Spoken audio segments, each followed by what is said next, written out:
Bu, senang ketemu dengan Bapak Ibu lagi, dengan saudara di tempat ini dengan tema yang berbeda. Tema sebagai yang tadi dibilang oleh Pastor Verita, tema kita pada sepanjang 2 bulan ini sebenarnya Januari, Februari, kita ngomongin soal masalah purpose, kita ngomongin soal masalah calling gitu ya.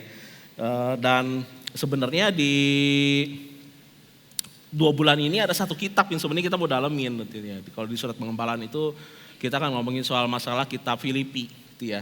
Jadi ya gabungin aja deh. Jadi tema kita pada hari ini purpose dan calling di dalam kitab Filipi gitu ya. Itu yang menjadi tema kita pada siang hari ini gitu ya. Dan sebelum kita masuk lebih dalam tentang pembahasan kita, saya mau ingatkan karena memang udah beberapa minggu kita ngomongin soal masalah purpose dan calling gitu ya. Saya akan pakai definisi purpose dan calling yang dipergunakan oleh Koandi Iskandar beberapa minggu yang lalu gitu ya. Jadi kalau masih ingat gitu ya, itu khotbah beberapa minggu yang lalu, saya mau ingetin lagi karena itu yang jadi dasarnya kita. Ini supaya seperti ada kesinambungan dan nanti saudara nggak bingung purpose itu apa, calling itu apa. Jadi saya lebih baik ambil aja definisi dari yang sudah disampaikan kepada saudara oleh Koandi Iskandar beberapa minggu yang lalu ya. Jadi saya ingatkan bahwa purpose itu definisinya adalah arah hidup dari Tuhan, itu purpose ya. Dia nih calling itu adalah tugas hidupnya dari Tuhan di sepanjang perjalanan. Jadi along the way-nya ada tugas-tugas yang Tuhan taruh dalam kehidupan kita, yaitu calling. Jadi itu purpose dan calling. Kalau lupa-lupa mau ingetin lagi, nge-refresh lagi, kayaknya masih ada di YouTube ya. Jadi dengerin lagi aja ya. Karena ini yang menjadi dasar kita untuk khotbah kita pada siang hari ini. Jadi purpose dan calling dalam kitab Filipi, kita akan bagi pelajaran kita pada siang hari ini jadi 3 bagian. Ya. Bagian pertama saya agak cepat dikit ya, saya akan fokus di bagian yang kedua dan ketiga. Kita mulai dari bagian yang pertama ya, purpose dan calling dalam kitab Filipi.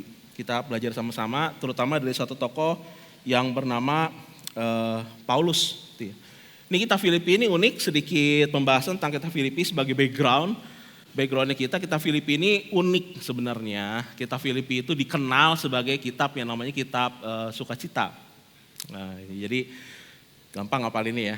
Jadi pengen tahu tentang masalah sukacita di dalam Alkitab, bacanya kitab Filipi. Nih, jadi kitab Filipi itu kitab sukacita. Yang menjadikan kitab Filipi ini jadi unik adalah karena kitab ini ditulis oleh Rasul Paulus ketika dia berada dalam penjara kepada jemaat yang tidak lagi di penjara. Jadi dia lagi dalam penjara, dia nulis kepada jemaat di Filipi untuk menghibur jemaat Filipi yang lagi nggak di penjara.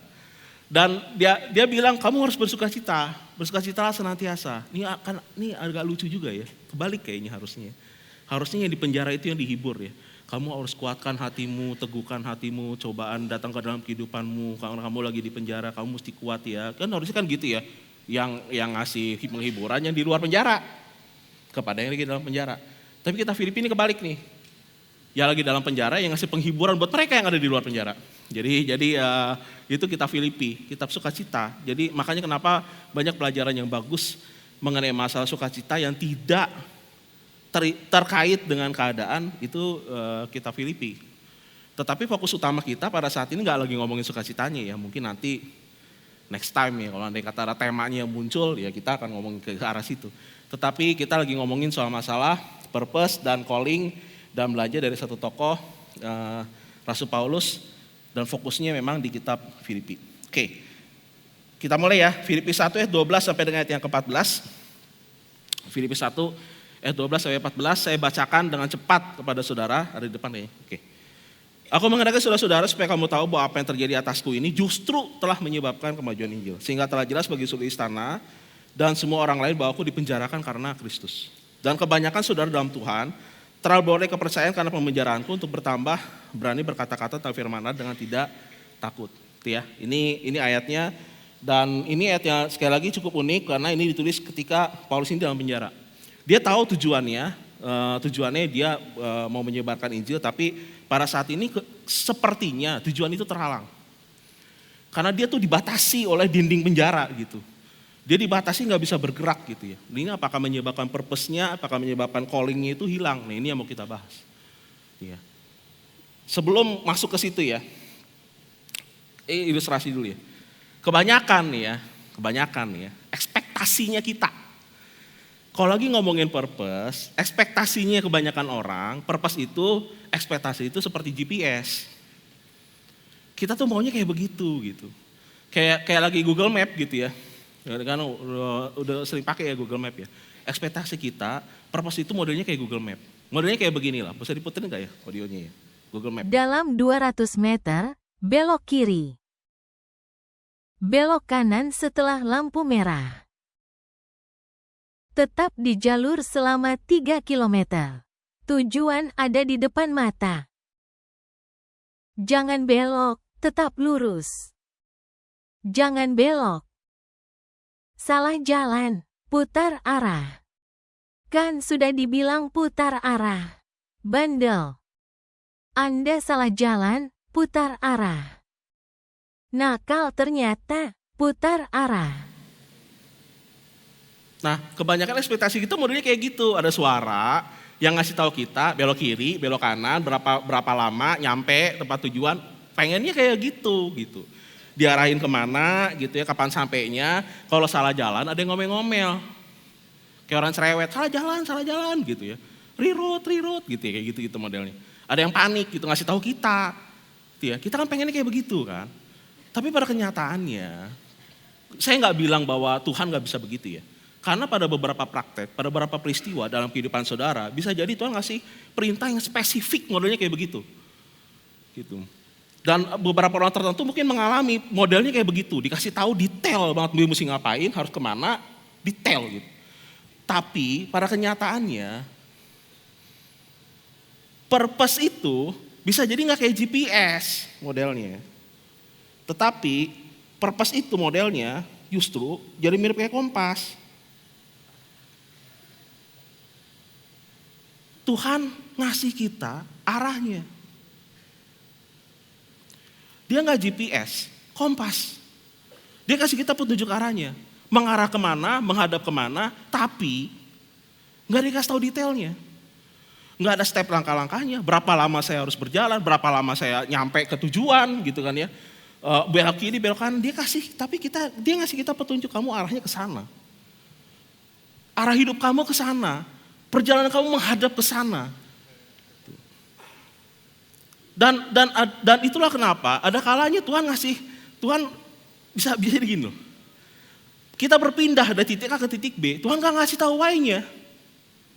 Tapi along the way, ketika kita mulai berjalan dan kita tahu bahwa arah kita tetap ke sana walaupun sudah berpindah titik, tapi kita mengarahkan north, berjalan tetap ke sana along the way, kita sadar, kita paham, ternyata tujuan Tuhan begini ya. Tapi gak dikasih tahu why-nya di awal. Bisa jadi sepanjang perjalanan along the way-nya kita baru tahu, maksud Tuhan begini. Kita memahami sendiri. Dan ada kalanya juga ada permasalahan-permasalahan yang Tuhan taruh dalam kehidupan kita. Dan seakan-akan, ini saya pakai tanda kutip, saya mesti hati-hati banget nih kalau ngomong begini. Seakan-akan Tuhan kayak ninggalin gitu. Kita mesti pikirin sendiri gimana cara jalan keluarnya ya. Tapi buat saya bisa jadi itu proses pertumbuhan loh. Tuhan membuat kita menjadi lebih dewasa, Tuhan membuat kita menjadi lebih bijaksana. Ketika kita harus menempuh perjalanan tertentu. Tapi again, gak ada kayak petunjuk Google Map. Tapi kita punya kompas. Yang mengarahkan kita ke arah tertentu, yang mengarahkan kita ke titik tertentu. Buat lebih detailnya ya. Kita ngomongin Paulus ya. Ini panggilan Paulus, sekali lagi saya ngerujuk ke apa yang disampaikan sama Koandi Iskandar ya, modelnya ya. Jadi supaya kita masih ada kesinambungan ya. Paulus bilang, ini purpose-nya nih. Ini kompasnya dia nih. Filipi 1:21 ngomongnya gini. Karena bagiku hidup adalah Kristus. Dan mati adalah keuntungan. Ini kalau bahasa Koandi Iskandar kemarin, ini kan general purpose, gitu, tujuan. Ya kita orang Kristen memang harus seperti Kristus menuju ke situ gitu ya. Tapi dia juga kasih tahu tujuan spesifiknya dia tahu purpose spesifiknya nih, si Paulus ini panggilannya. Tetapi waktu ia telah memilih aku sejak kandang ibuku dan memanggil aku ke karunia berkenan dan menyatakan anaknya dalam aku, supaya dia tahu kenapa saya ada di sini. Supaya aku memberitakan dia di antara bangsa-bangsa bukan Yahudi. Ini panggilannya dia, ini purpose-nya dia. Purpose ya. Dia tahu purpose umumnya hidup ini adalah Kristus. Dan dia tahu purpose khususnya adalah saya harus memberitakan Injil kepada orang-orang bukan Yahudi. Dia tahu. Dia ngerti. Tapi yang saya mau fokusin sekarang ini bukan purpose khusus ya. Purpose umum, ini kan kita banyak nih ya. Supaya kita jadi lebih sama nih. Purpose umum, saya ambil yang ini ya. Hidup adalah Kristus. Saudara tahu, Paulus menyadari ujung kompasnya itu Kristus. Kristus. Dia tahu arahnya itu Kristus. Dia gak bilang begini loh, karena bagiku perintisan gereja, karena bagiku hidup adalah perintisan gereja. Bukan, walaupun dia ngerintis gereja. Dia bisa ngebedain, perintisan gereja itu calling. Ada tugas-tugas yang dibebankan kepada yang Tuhan taruh dalam kehidupannya, dia jalanin. Tapi ketika dia merintis gereja, dia ngejalanin purpose-nya. Memberitakan Injil, hidup adalah Kristus. Lalu dia gak ngomong begini, karena bagiku hidup adalah menulis surat. Iya, menulis surat kepada jemaat-jemaat untuk menguatkan jemaat itu adalah bagian dari calling-nya. Tetapi tugasnya, purpose-nya dia adalah memberitakan Injil, hidup adalah Kristus. Kompasnya Kristus. Itulah kenapa, nih ya Ibu, dia gak panik pas dia masuk penjara. Ketika Tuhan taruh dia di penjara, oke. Calling saya sekarang udah berubah, bukan lagi menjadi perintis yang ada di kota-kota, perintis gereja-gereja. Calling saya sekarang adalah, karena Tuhan tempatin saya di penjara, saya akan menjadi pengkhotbah di penjara. Purpose-nya sama. Purpose-nya memberitakan Injil kepada orang yang gak percaya. Purpose-nya hidup adalah Kristus. Saudara tahu, calling bisa berubah. Purpose-nya, arah tujuannya, arah kompasnya sama. Problemnya kita nih, masuk saya ya. Ada kalanya ya, ketika Tuhan pindahin kita dari titik 1 ke titik 2, ketika callingnya berpindah, ketika role-nya kita berubah, seakan-akan kita kehilangan purpose. Ketika misalnya seorang manajer yang sukses lalu tiba-tiba jadi ibu rumah tangga, gitu ya, seakan-akan kehilangan purpose. Padahal yang berubah itu calling. Loh, purpose-nya sama kok, Kristus. Purpose-nya sama kok. Soalnya lihat bagaimana Paulus itu gak panik ketika dia ada dalam penjara. Dan bilang Tuhan dan ngomel sama Tuhan. Tuhan, kenapa calling saya berubah? Saya gak mau calling saya berubah. Tuhan, kenapa kok Tuhan tempatin di sini ya? Karena Tuhan bisa jadi punya maksud tertentu kenapa dia menempatkan Paulus di titik itu. Purpose-nya gak berubah. Calling-nya bisa jadi berubah. Mungkin ada di antara Bapak Ibu, di antara saudara yang purpose-nya itu. Saudara kayak punya beban yang Tuhan taruh dalam kehidupan saudara. Buat anak-anak muda. Buat generasi yang ada di bawah saudara. Pada umur 20-an bisa jadi saudara itu jadi guru sekolah minggu. Guru sekolah minggu. Masuk usia 30-an, punya karir yang bagus di perusahaan. Kok tiba-tiba kenapa ya? Anak-anak ini nih, anak-anak gue baru masuk kerja ini, kok ada apa-apa tuh ceritanya ke kita, gitu ya, ke saudara nih yang punya panggilan. Gak tahu kenapa, kok diarahinnya begitu ya Tuhan ya. Saudara tiba-tiba jadi mentor buat karyawan-karyawannya di bawah ini nih, yang baru-baru masuk kerja. Umur 40-an, saudara menikah, tiba-tiba gak tahu gimana ceritanya, kok keluarga-keluarga muda yang baru-baru nikah, kalau andai kata ada apa-apa, kok ngomongnya ke saya ya. Saudara lihat gak tuh? Callingnya, panggilannya bergeser. Dengan bertambahnya usia, dengan berubahnya musim yang kita alami. Calling bisa berubah, tapi purpose. Purpose-nya sama. Tuhan bisa menggeser kita loh. Tuhan bisa mengubah role kita loh. Tapi purpose. Kristus. Itulah kenapa Saya kemarin, dia lagi nyiapin khotbah ini nih. Tiba-tiba saya keingetan, saya mau beli kalung salib. Beneran, saya WA istri saya, saya manggil dia Cinta, saya manggil dia gitu. Saya manggil dia Cinta, seharusnya dia panggil saya Rangga ya.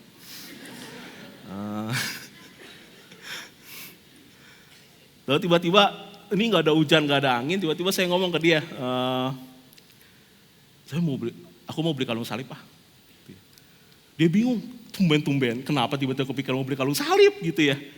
Saya gak tahu kenapa, saya pikiran gini, sometimes, saya lagi mikir, seperti saya lagi pegang salib ini ya, sometimes, ada momen-momen dalam kehidupan saya yang begitu, mungkin, aduh ini kayaknya saya butuh pegangan nih, saya kayaknya mau megang, ada satu salib yang saya pegang sebagai simbol, saya mesti ngingetin diri saya sendiri bahwa ujungnya pada titik ini, ujung dari semua calling saya harus Kristus.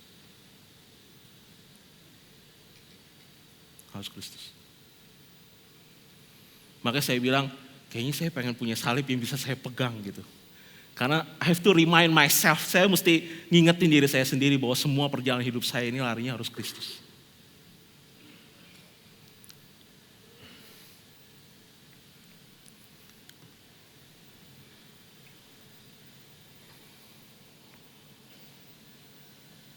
Oleh karena itu kayaknya kita mesti stop nanya ya. Nanya ke Tuhan, apa pekerjaan yang perfect buat saya ya Tuhan. Tapi mungkin kita bisa mulai nanya, Tuhan saya harus bergerak ke arah mana ya.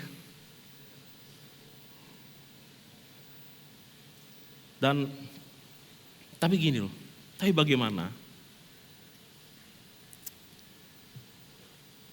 kalau kehidupan kita ini, kita tahu arahnya bukan Kristus.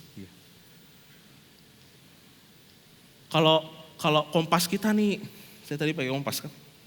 Kalau kompas kita nih, kita tahu nih ujungnya bukan Kristus. Kita mesti gimana? Paulus mengalami hal yang sama, kayak begitu. Kita masuk bagiannya kedua ya. Judulnya wrong turn. Bagaimana kalau andai kata kita salah belok? Bagaimana kalau andai kata kita salah arah? Gitu ya. Paulus nulis di Filipi, pasal yang ketiga ayat yang keempat sampai dengan ayat yang ke-8. Saya bacain cepat ya. Filipi 3 ayat 4 sampai 8. Sekalipun aku juga ada alasan untuk menaruh percaya pada hal-hal lahiriah, jika ada.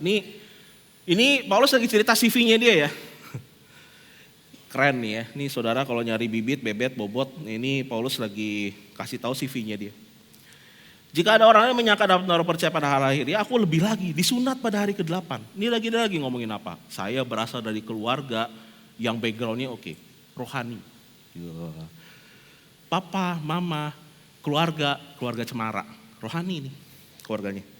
Disunat pada hari ke-8 dari bangsa Israel. Mohon maaf ya, pure blood. Bukan Israel jadi-jadian. Israel asli, berani. Tentang pendirian dalam hukum Taurat, aku orang Farisi. Mantap Alkitabnya, alim ulama, tokoh terkemuka di masyarakat. Orang Farisi. Nih, tentang kegiatan, aku pengurus jemaat, ketua ormas. Tetapi dikasih kepercayaan, berarti kena pejabat juga. Kenal orang penting, koneksi banyak. Ya, ini adalah rising leader sebenarnya. Paulus ini, dia orang yang karirnya itu oke itu, ya. Tentang kebenaran dalam mentaati hukum Taurat, aku tidak bercacat. Wah ini nggak ada celahnya gitu ya. Bagus nih reputasinya, clean reputasinya, bersih gitu. Kalau bapak ibu nyari mantu, Paulus nih bagus nih, lagi nyari mantu. Karir oke, kenalan oke. Gitu ya, orangnya alim, taat beragama, gitu ya. Ini langka nih, kayak gini nih, bagus nih. Tetapi dia ngomong begini, dia ngomong semuanya itu kok anggap sampah. Loh, kok bisa begitu? Kan bagus semuanya. Lalu dia bilang semua itu kok anggap sampah. Kenapa? Ada satu momen dalam hidupnya. Ada satu momen yang ngerubah pola pikirnya dia, yang mengubah hidupnya dia. Momennya adalah pertemuan dengan Yesus. Itu momen tuh. Momen yang mengubah kehidupannya. Ketika dia bertemu dengan Yesus Kristus. Pertemuan ini bikin dia sadar. Semua yang dia punya. Semua prestasinya. Semua yang dia banggain. Semua yang bikin orang kagum sama dia. Mengarah ke arah yang salah.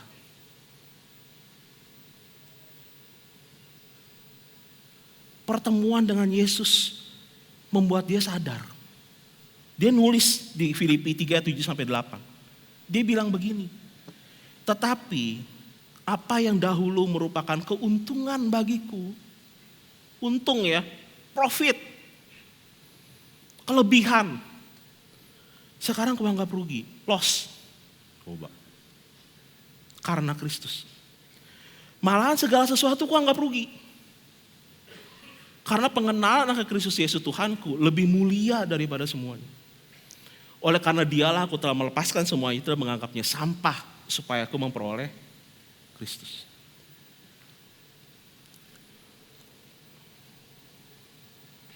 Sudah tahu?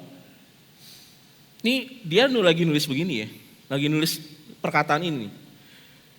Dia nggak lagi merendahkan hati gitu, rendah hati. Enggak, dia nggak lagi rendah hati. Dia menulis ini dengan kesadaran penuh bahwa semua yang dia punya itu arah kompasnya keliru. Salah arah dia. Tapi ini kan, gimana ya saudara? Tapi ini kan fakta yang menyakitkan, bitter truth. Tahu gak saudara fakta yang menyakitkan ya? Kita bisa sangat sukses. Kita bisa sangat kaya. Kita bisa memiliki banyak prestasi. Kita bisa memiliki banyak achievement di dalam kehidupan kita. Saudara bisa punya banyak hal. Kita bisa terkenal, kita bisa tenar, kita bisa punya banyak koneksi, kita bisa punya jabatan yang tinggi, kita bisa beli semua yang kita mau. Gak ada yang gak bisa dibeli. Punya uang cukup kaya, cukup berada, cukup mampu. Punya kenalan pejabat, koneksi oke. Kita bisa berada di puncak dunia orang bilang. Puncak gunung tapi orang bilang. Nggak mau kemana lagi. Tapi sorry ya, sialnya di puncak gunung yang salah. Itu yang Paulus alami.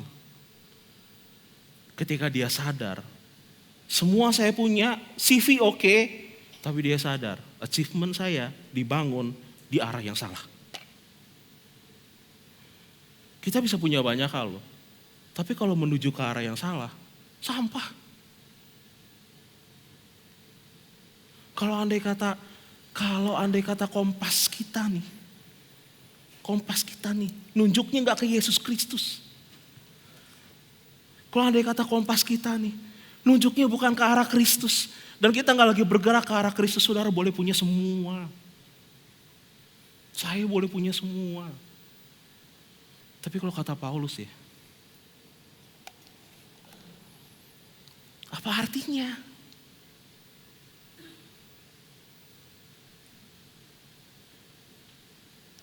Di mata orang jago, di mata orang hebat. Tapi apa artinya kalau andai kata kita berdiri di gunung yang salah? Itu yang Paulus rasa. Itu yang Paulus sadari ketika dia bertemu dengan Tuhan. Itu yang membuat dia terbuka ketika bertemu dengan Tuhan Yesus. Astaga. Arah hidup saya salah. Refleksi ya. Kita ini ya. Pertanyaan.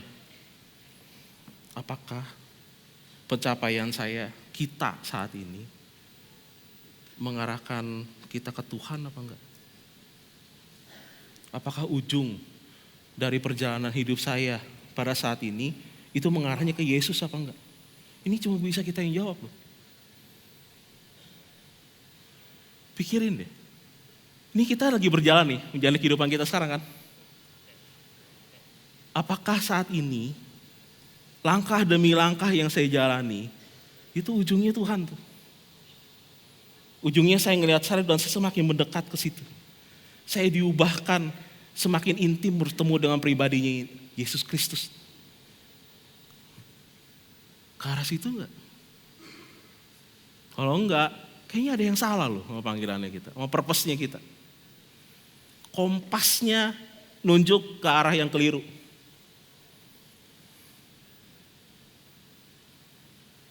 Dan kita bergerak ke arah yang keliru. Kalau kita bergerak ke arah yang keliru ya. Pertanyaan berikutnya nih, refleksinya. Kalau ternyata kita udah invest waktu, kita udah invest tenaga, kita udah invest uang untuk berjalan di satu jalan. Tapi setelah pertemuan dengan Kristus kita tahu itu gunung yang salah. Mau start over enggak? Mau pindah jalur enggak? Mau balik arah enggak? Atau terlanjur lah. Udah kejauhan soalnya. Udah terlalu banyak yang diinvestasiin. Saya tetap di sini aja deh. Walaupun ujungnya enggak ke Kristus.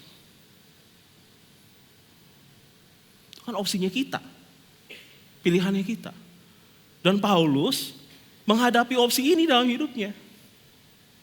Saya ngerti bahwa enggak semua dari kita mungkin harus mengalami perubahan yang drastis seperti Paulus. Enggak semua kita harus start over modelnya kayak Paulus. Paulus itu dia mesti ninggalin komunitinya, dibenci sama orang yang dahulu bagian dari kehidupannya. Demi Kristus nyawanya dia dikejar-kejar maksudnya. Enggak semua dari kita akan kayak ke situ sih mungkin. Tapi memang ada orang tertentu yang modelnya kayak gitu. Untuk demi Yesus Kristus. Mempertaruhkan nyawa. Ada orang kayak gitu. Ada yang dituntutnya kayak gitu. Demi Yesus Kristus dia harus meninggalkan semuanya termasuk keluarga. Demi Yesus Kristus dia harus ninggalin semua termasuk komunitinya. Dan mulai start over lagi hidupnya. Ada yang kayak gitu. Tapi bisa jadi sebagian saudara kita gak kayak gitu. Tapi pertanyaannya kan tetap sama. Pertanyaannya adalah, apakah ada bagian-bagian dari perjalanan hidup kita yang menarik kita, yang membuat kita justru menjauh dari Tuhan? Yang membuat kita, yang mengarahkan kompas kita gak ke Yesus Kristus? Apakah ada dari apa yang kita lakukan membuat kita justru jadi menjauhi Tuhan? Kalau andai kata ada, berani lepasin gak?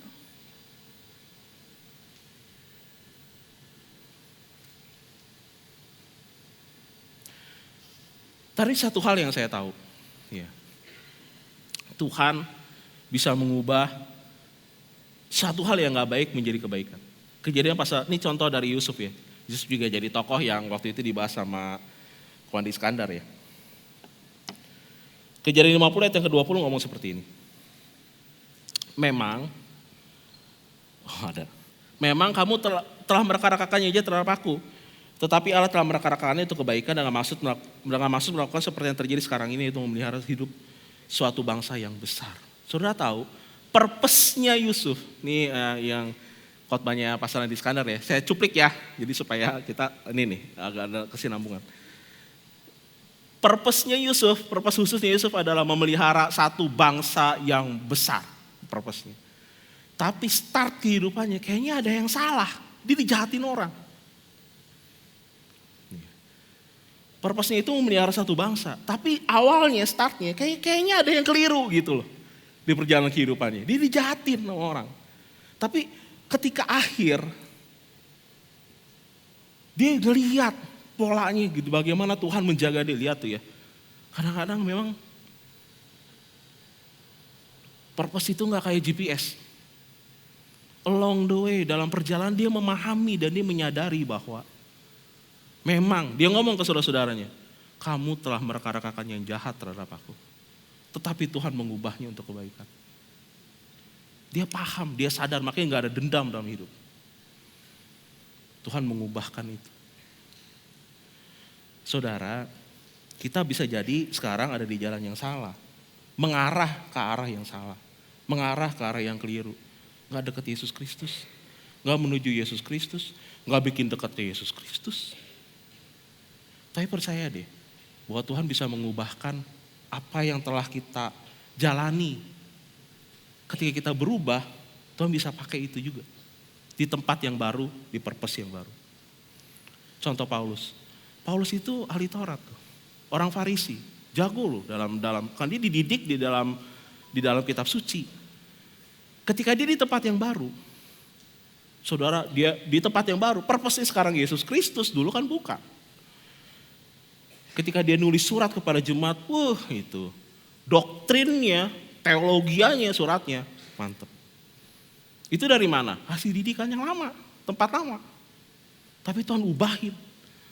Saudara, dulu nih di tempat yang lama, dia sama Sanhedrin itu DPR. Ngobrol. Dia sama pemimpin negara pada waktu itu, imam besar itu pada zamannya, itu pemimpin negaranya Israel. Itu dia bisa ngobrol-ngobrol. Dia diutus sama imam besar. Jadi imam besar sohib sama dia. Kenal pejabat tinggi. Pas lagi jadi Kristen, dia mungkin gak bisa kayak gitu lagi. Tetapi dalam hubungan dengan pejabat, biasa aja. Banyak orang, sorry ya Bapak Ibu ya. Banyak orang nih ya, yang gak pernah ketemu pejabat ya. Kalau ketemu pejabat, jiperes setengah mati. Kagok. Tapi Paulus biasa-biasa aja. Emang dulu juga biasa begitu di kehidupan yang lama. Tuh bisa pakai kok. Tapi pertanyaannya kan gini ya. Mau lepasin gak yang menghalangi kita ke Kristus?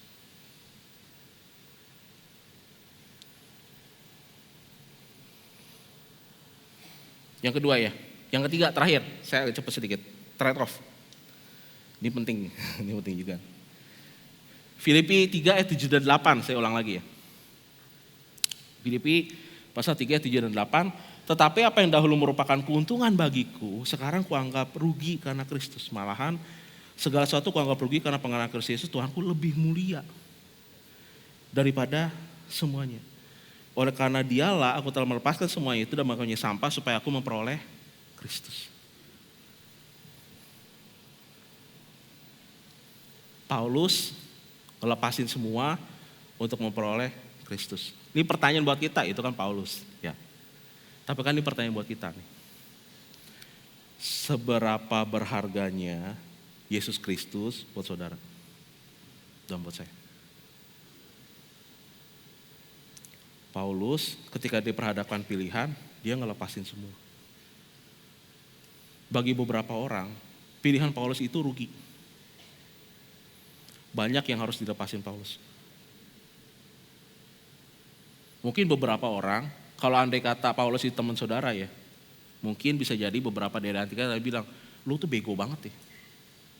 Lu lepasin jabatan, lu lepasin kekayaan, lu lepasin karir, demi itu. Tapi ini kan balik lagi ke kita ya. Seberapa berharganya Yesus Kristus untuk saudara. Bagi Paulus, demi mendapatkan itu, demi mendapatkan Yesus Kristus, saya akan lepasin yang bikin saya ngegendokin menghalangi saya untuk bergerak ke arah sana. Seberapa berharga Yesus Kristus? Pertanyaan buat kita. Karena kita juga harus mutusin sama seperti Paulus mutusin. Waktu cepet banget ya.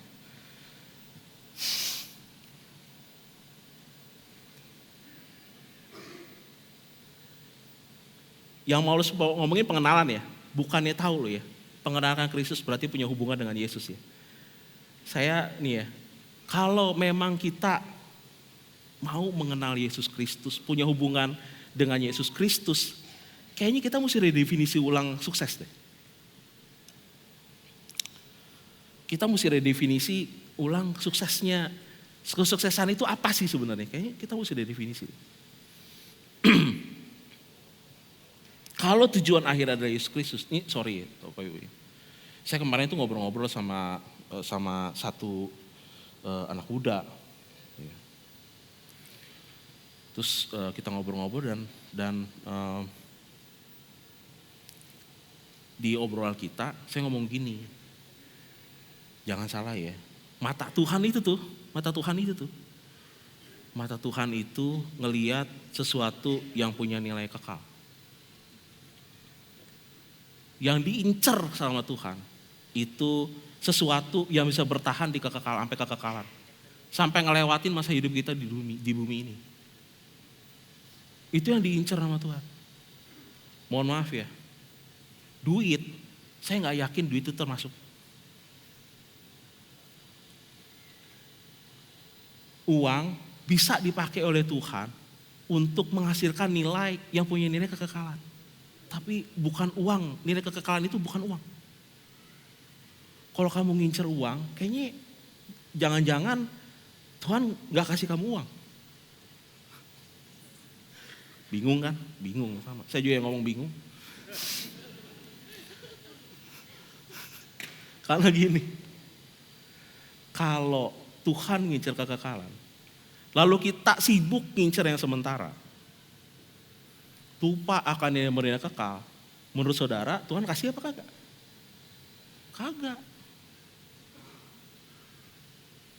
Kalau yang temporary itu membuat kita hilang kekekalan, tuh mendingan Tuhan pilih yang kekal. Tapi kamu kehilangan temporary. Karena matanya Tuhan tuh ya, gak kayak mata kita. Kita ngelihat kebanyakan di dunia ini doang. Tuhan ngelihatnya jauh sampai kekekalan. Tuhan lebih pilih saudara yang lebih mulia dalam kekekalan. Daripada saudara yang kaya di muka bumi, binasa di kekekalan. Mau pilih yang mana?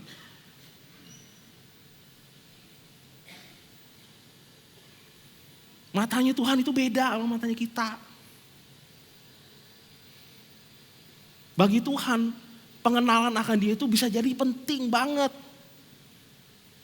Makanya kalau andai kata arahnya Yesus Kristus ya, mungkin kita mesti mengubah cara kita kali. Dari untung berapa hari ini, coba ubah ke arah bagaimana ya caranya supaya saya melalui apa yang saya alami dalam hari-hari gini, saya lebih kenal Tuhan, gimana ya caranya ya? Dari persoalan, dari problem yang saya hadapin, dari segala sesuatu yang saya alamin, gimana caranya supaya ini bisa menjadi pembelajaran saya untuk lebih mengenal Yesus Kristus. Itu untung, tapi nilainya kekal.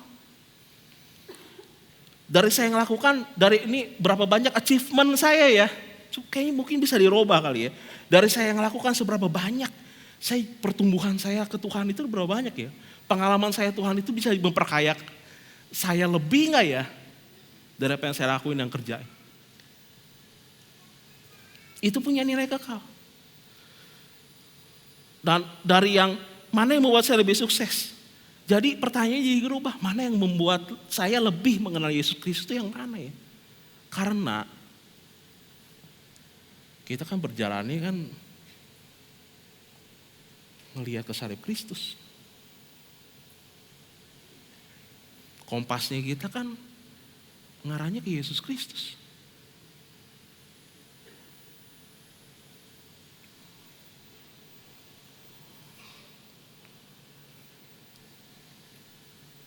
Saya mau tutup khotbah kita hari ini dengan ini. Ingat, mau ujung dari purpose, ujung dari calling, itu Tuhan. Kalau enggak ke Tuhan, kayaknya kompas kita nunjuknya ke arah yang salah nih. Kita mesti perbaiki diri kita. Berani enggak stop? Berani enggak ngelepasin? Dan lihat ya, pengenalan Yesus Kristus itu harus melebihi semua. Seberapa bernilainya Yesus Kristus dalam kehidupan kita? Itu yang jadi pertanyaan kita. Sekarang, mari saudara-saudara bangkit berdiri.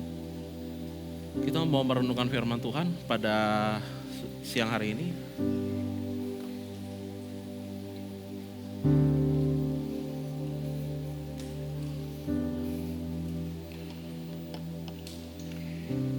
Tutup mata saudara dan sekali lagi lihat ke dalam diri ya. Ini memang saya jadi senang pegang salib ini.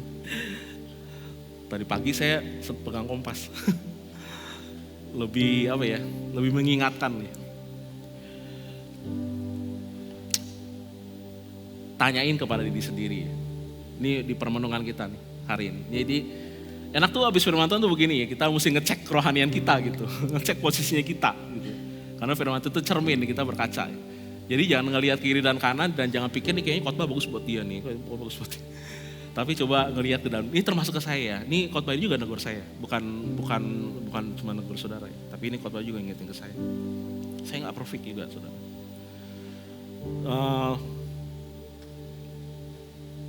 Apa yang kita jalanin, menurut saudara, ujungnya saudara akan ketemu Tuhan apa enggak? Dari apa yang saudara jalanin,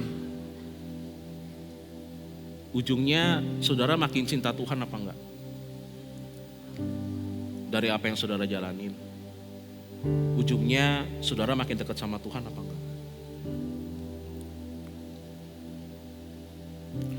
Kalau andai kata ada yang saudara tahu mengganggu hati nurani saudara, karena saudara tahu bahwa ini membuat saudara jauh dari Tuhan, maka pertanyaannya, saudara berani lepasin gak? Seberapa bernilai Yesus Kristus bagi kehidupan kita, sehingga kita berani ngelepasin itu. Sesuatu yang mungkin kita udah invest, sesuatu yang menyenangkan, sesuatu yang enak, sesuatu yang membuat kita mungkin terpandang, tapi kalau andai kata itu membuat kita jauh dari Tuhan, berani lepasin gak? Seberapa bernilai Yesus Kristus buat kita? Tutup mata saudara, renungkan. Kalau andai kata, seandainya saudara bilang, dan saudara tahu bahwa pada saat ini saudara lagi mengarah ke arah yang salah dan keliru, dan pada saat ini saudara mau mengambil keputusan sama seperti Paulus mengambil keputusan ketika dia bertemu Yesus Kristus. Pengenalan akan Tuhan itu melebihi segalanya. Segala sesuatu yang membuat saya berdiri di gunung yang salah, enggak menghadap ke arah Kristus, enggak membuat saya lebih dekat kepada Tuhan, saya mau buang. Itu sampah. Walaupun orang lain pandang itu berharga.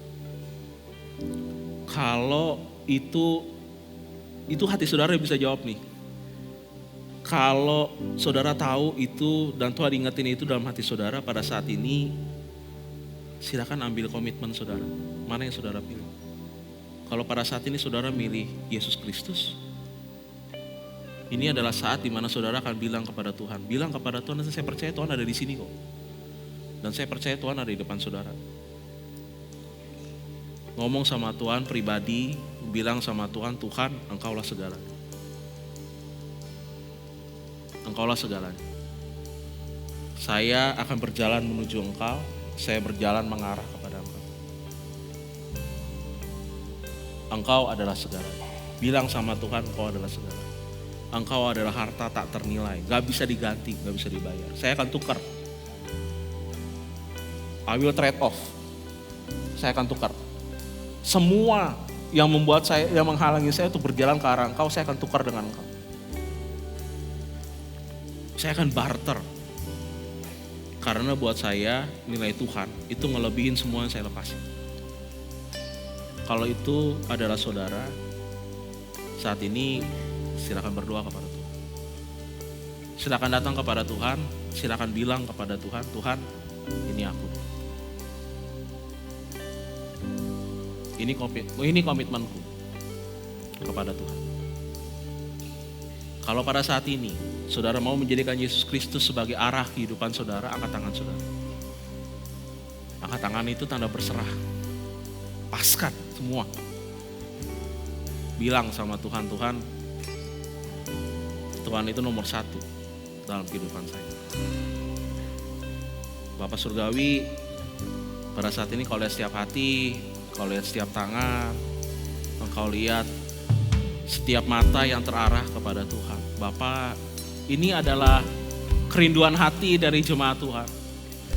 Kerinduan hati anak-anakmu pada saat ini yang rindu untuk berjalan mengarah kepada Engkau. Bapak Surgawi,